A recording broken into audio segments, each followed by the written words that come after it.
sejam todos bem-vindos a mais um vídeo aqui do Yorosvio de Melo, nossa sessão aqui de estudos jurídicos. Estamos estudando aqui o novo Código de Processo Civil.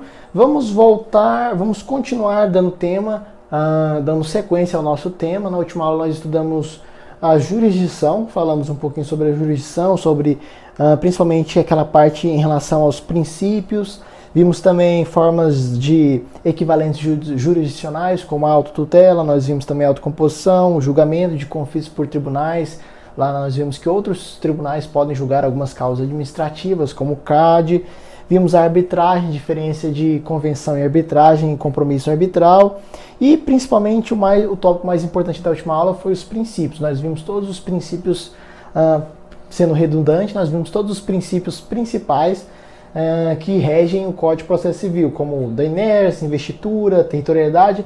Isso foi o tema da última aula, dentre outros princípios. Hoje vamos continuar com temas, vamos estudar a ação. Essa aula aqui não é muito longa, ela vai ser no máximo 20 minutos.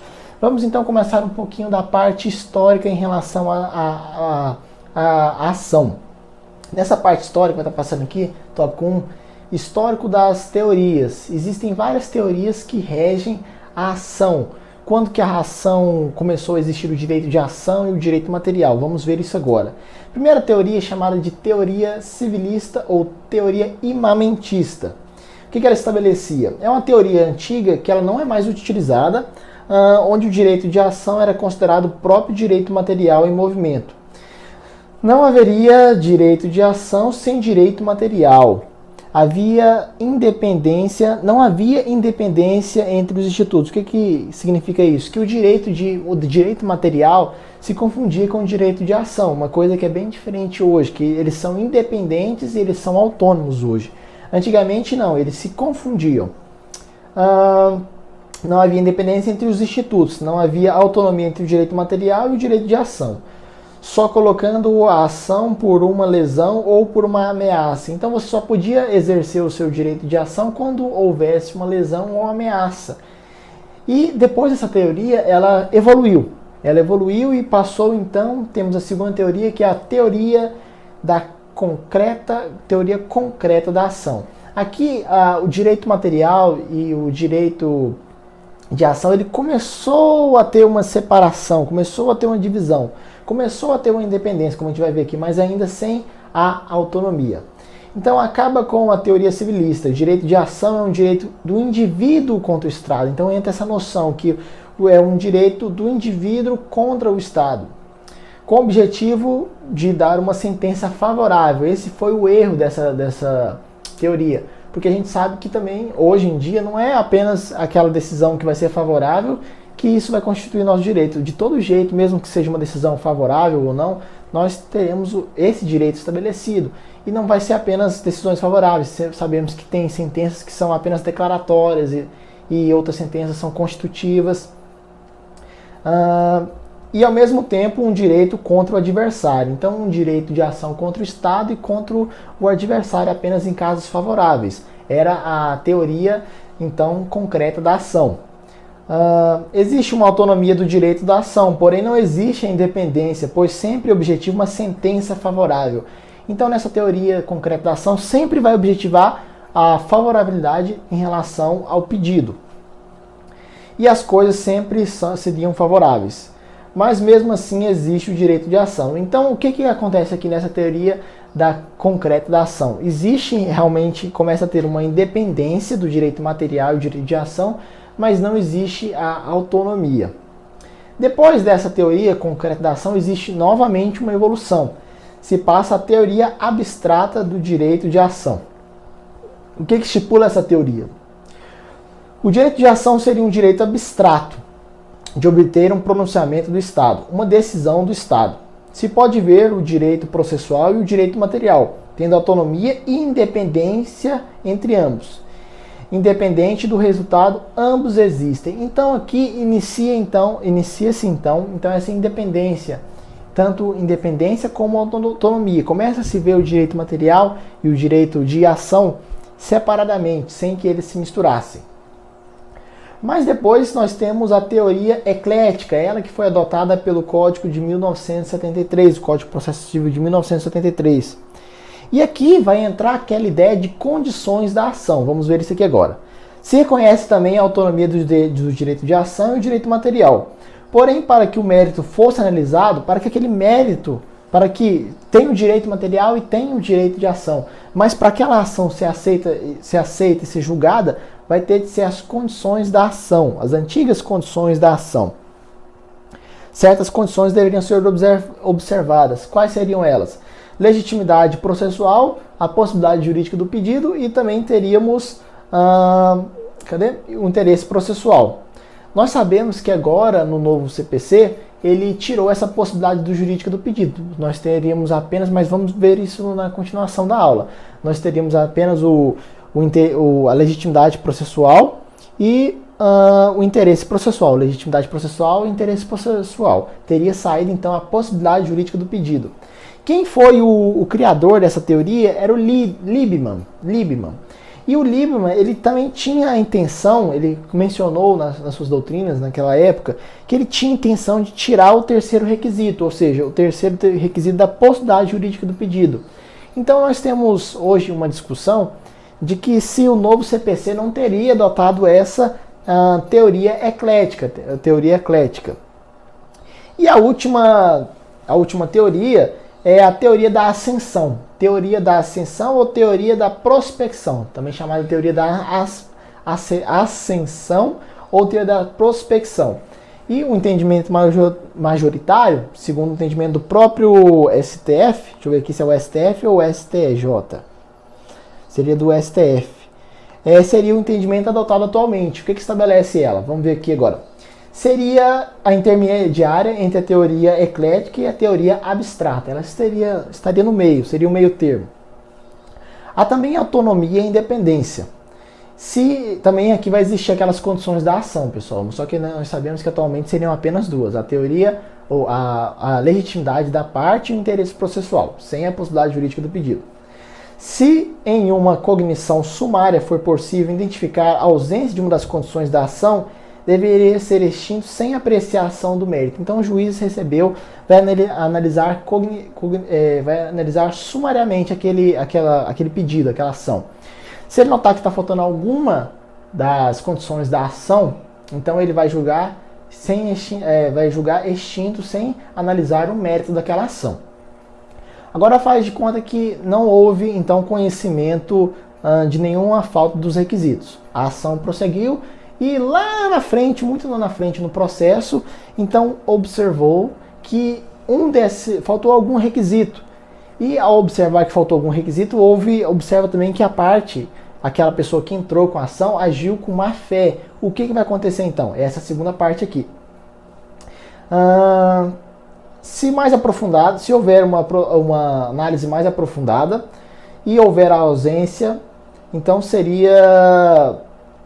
Ou seja, vai haver uma análise do próprio mérito em si. É porque que às vezes, quando eu estou estudando e fazendo esse esquema aqui, para vocês, aqui da aula, às vezes fica meio resumido. Então aí, às vezes, perde o sentido. Aqui nessa parte aqui, seria se houver ausência e vai haver uma análise do mérito, propriamente dito. Ou seja, será julgado improcedente o pedido como uma punição. Então esse tem sido um entendimento do STF.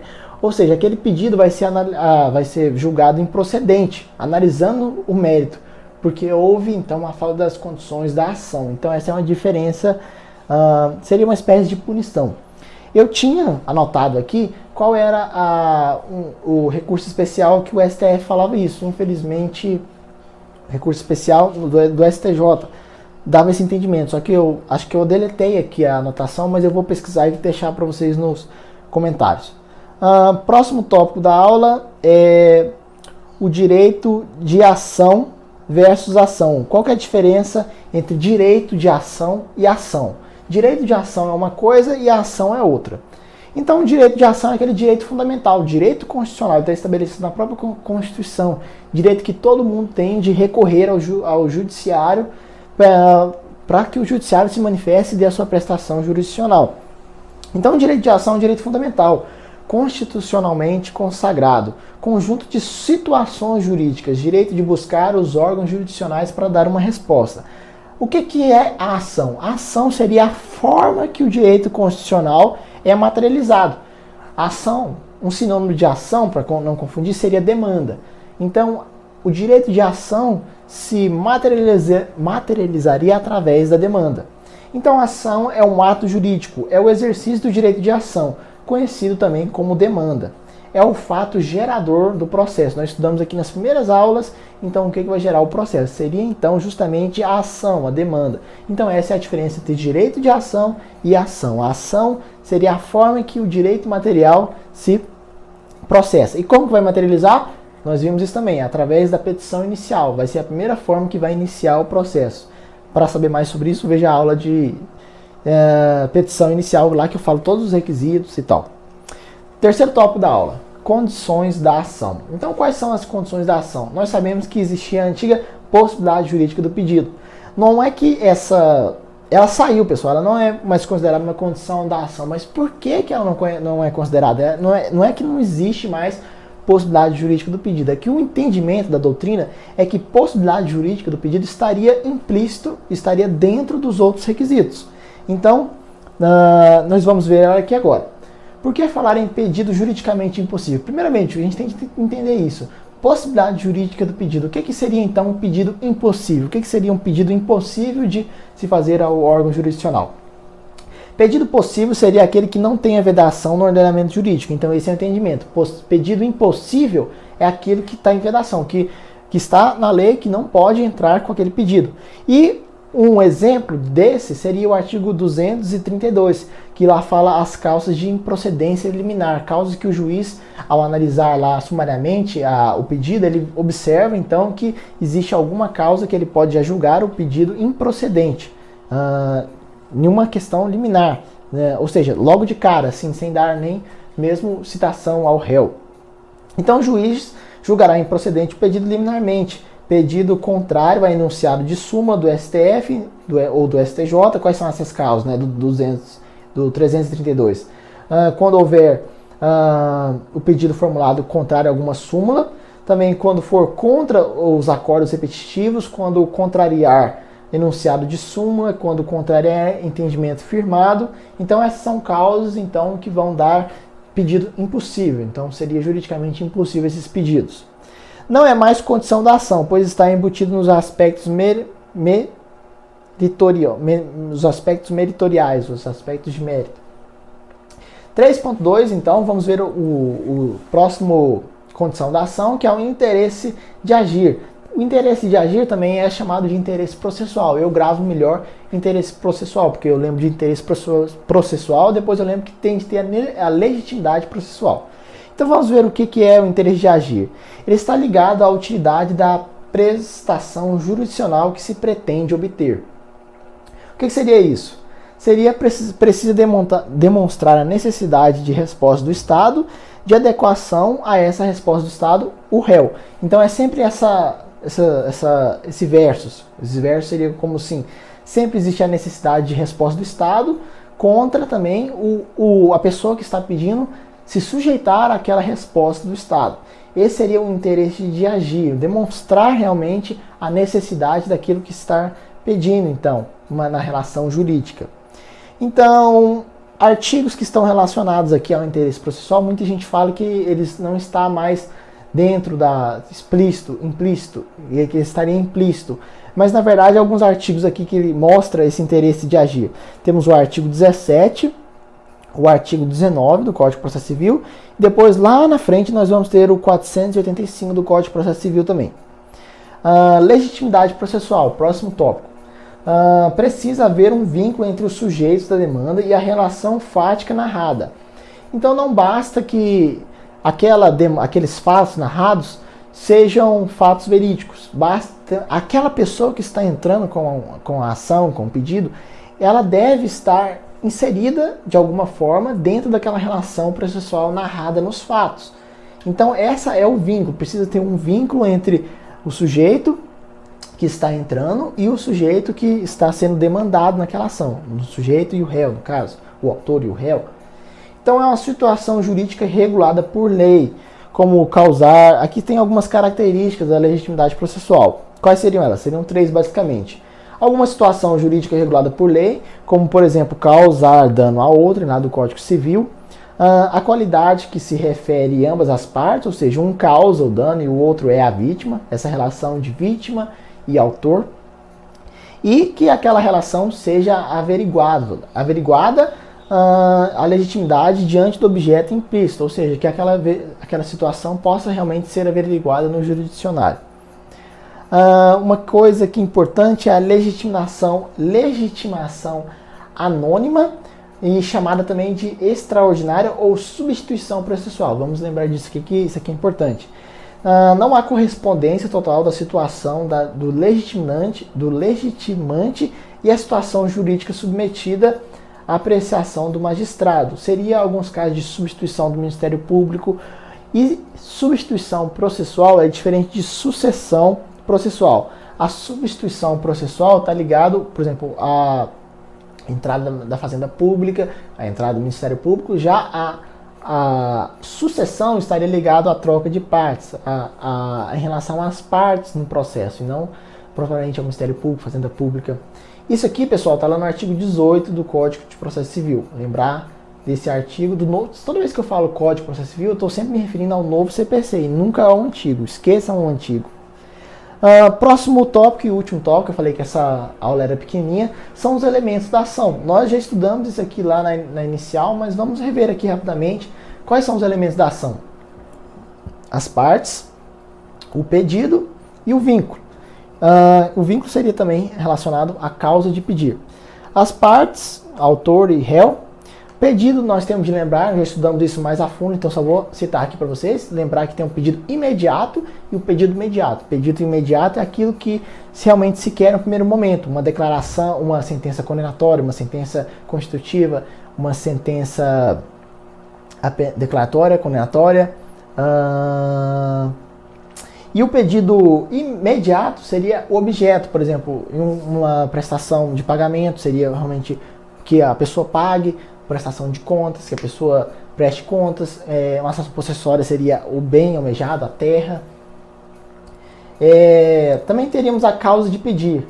Causa de pedir, nós já estudamos isso lá quando nós estudamos a petição inicial também. A causa de pedir é basicamente os fatos mais os fundamentos jurídicos. Fundamentos jurídicos seriam não fundamento de lei, nós falamos lá disso. Não necessariamente o nosso código adotou a teoria da substanciação. E aqui você deve narrar os fatos que o juiz conhece o direito. Mas é claro que um bom advogado também vai amarrar a sua tese jurídica em dispositivos de lei. Mas nosso código adotou então a teoria dos fatos. Você narra os fatos e você narra os fundamentos jurídicos, que seria, por exemplo, dano, causou dano. Vai ensejar então a sua responsabilidade civil lá pelas indenizações de danos morais. Quem comete ato ilícito, as palavras estão fugindo, quem comete ato ilícito deve então pagar o dano moral a outro, indenização, dever de indenizar. Isso seria o fundamento. Aí teria então aquele fundamento do dispositivo. Esse fundamento do dispositivo não seria necessariamente obrigatório, segundo a nossa legislação, mas nós já vimos isso. Então, isso estaria lá no 319, no inciso 3º do Código de Processo Civil. Então, aqui foi o que eu falei para vocês, a teoria da substanciação. O que importa são os fatos. A causa de pedir próxima e a causa de pedir remota. O entendimento aqui na doutrina tem uma confusão. Alguns entendem que a causa de pedir próxima seria os fatos, e outros entendem que a causa de pedir próxima seria os fundamentos jurídicos. Essa aqui é o entendimento majoritário, que a causa de pedir próxima seria os fatos e a causa de pedir remota seria os fundamentos jurídicos, principalmente pela forma como é construída também as petições iniciais. Pessoal, essa foi a aula de hoje, foi rapidinho. Espero que tenham gostado e até o nosso próximo vídeo aqui de processo civil, nas aulas de processo civil, com base no novo CPC. Eu dei enrolado, eu acho que eu acordei muito cedo para gravar essa aula, meu cérebro está meio devagar hoje. Até o próximo vídeo.